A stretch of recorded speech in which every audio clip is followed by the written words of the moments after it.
Welcome all to Max's Mic. I'm Max and I have the mic. Today's episode is all about Super Bowl 59, my picks, predictions, and other bits of information that I think is going to go down, what has led me to make my picks. All of that and more will be in this video, so stay tuned. If you like and enjoy the video, subscribe and hit that like button. That way I know you've enjoyed and I will continue to make more of this style of content. And leave a comment, what you liked, what you didn't, do you agree, disagree, and more videos, more content, more sports, and other teams you want me to discuss and talk about. Leave that down below. All right, let's get right into the video.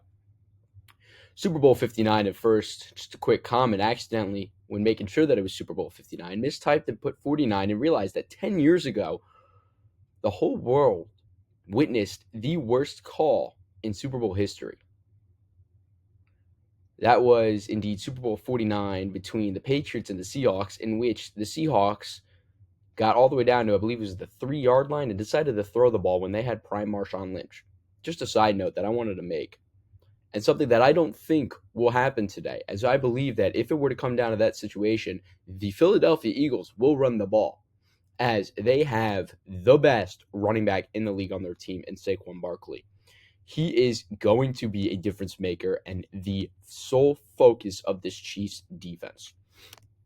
Now, let's get right into it and break things down. And we're going to start with the Eagles offense and talking about, we just discussed Saquon, but also something that I am quite worried about is this Eagles O-line. And it's not that I'm worried about them. It's that I'm a little cautious because they were a little banged up last week, although I think they're fully healthy. But what I'm worried about is their ability to handle the Chiefs' pass rush. See, the Chiefs do something that no other defense I have ever seen do, and that is change the play at the line of scrimmage. We see this done on offense quite a bit, and we've started to see a lot of teams using motion, and a lot of teams focus on motioning guys around right at the line of scrimmage, moving guys from one side of the field to the other.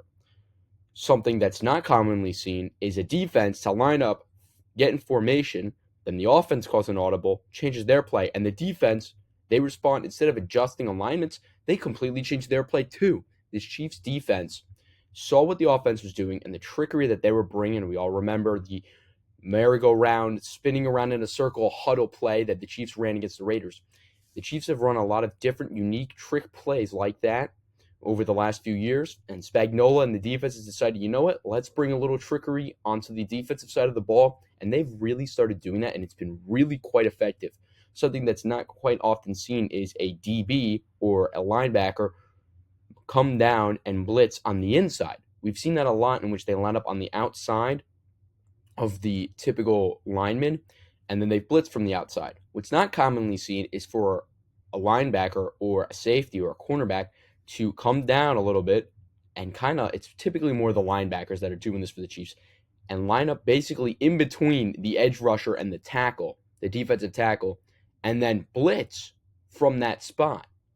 Not often seen, but has been used to great success, as that is typically where the free rusher comes in. How is Jalen Hurts going to be able to handle that? First of all, can the Eagles O-line pick up on that? They are a quite veteran group.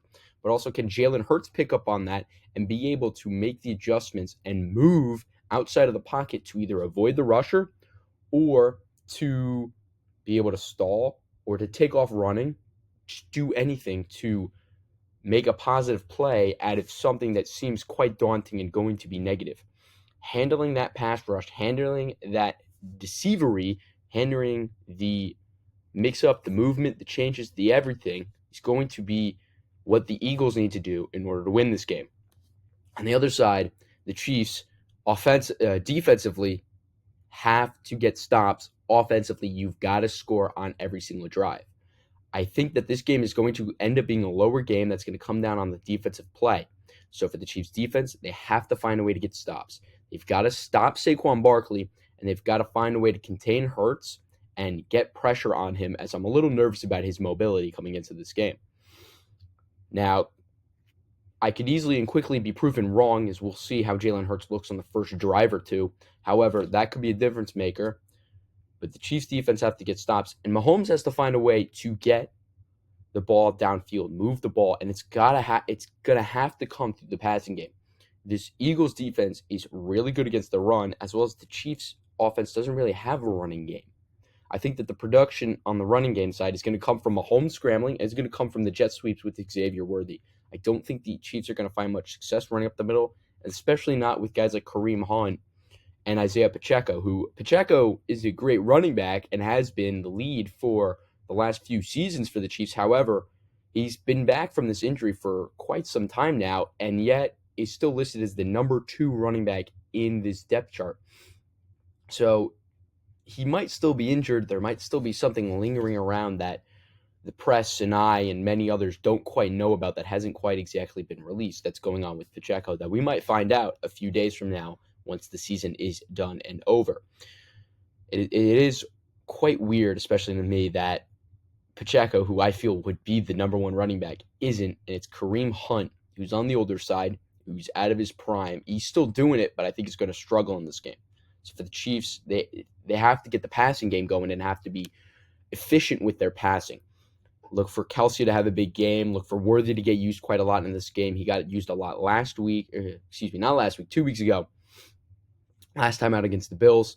Look for him to get some work and also work on those jet sweeps, as well as just the use of, I guess, the multitude of mediocrity in the wide receiver core. You've got guys like D-Hop, Juju, Hollywood Brown that aren't really like top end the best receivers, but they're definitely good enough to get the job done.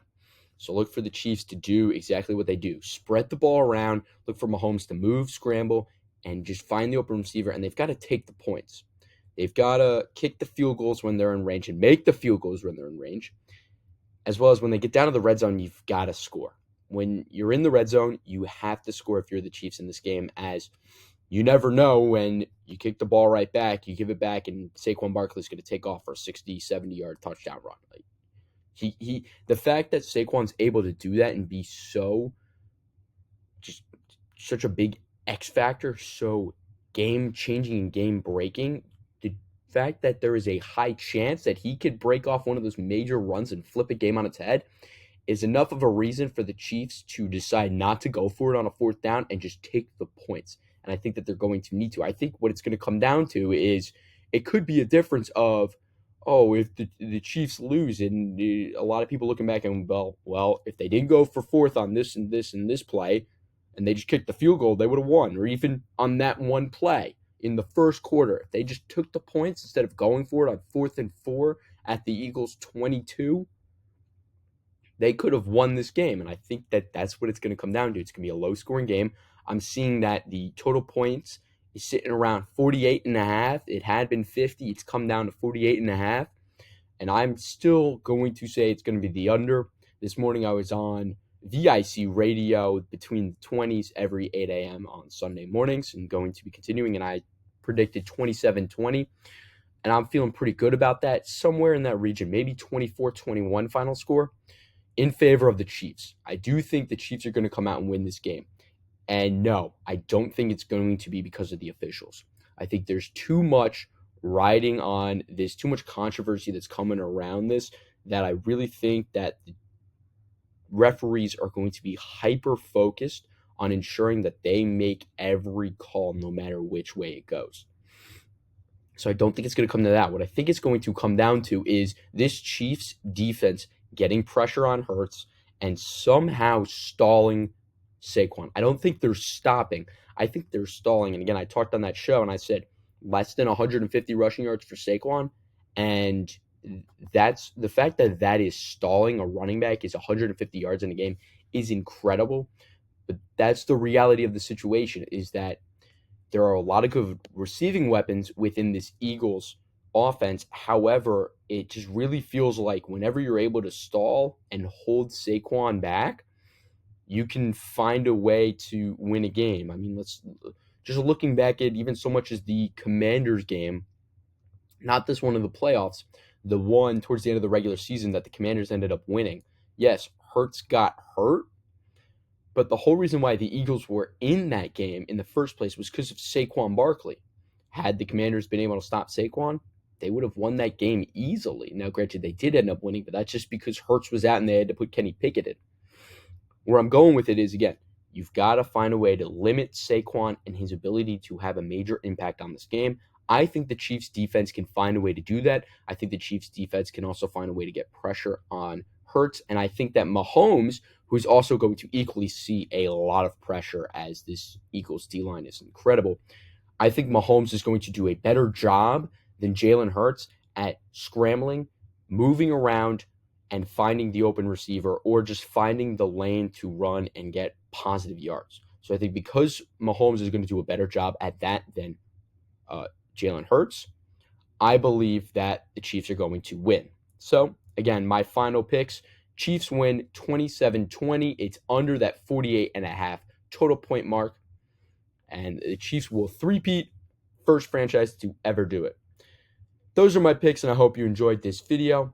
If you want more content, again, subscribe. There are loads of more videos on the channel and a lot more coming. Baseball season's coming around the corner. So is the NFL draft, and I've got a bunch of content coming out later this week and next week for all of that.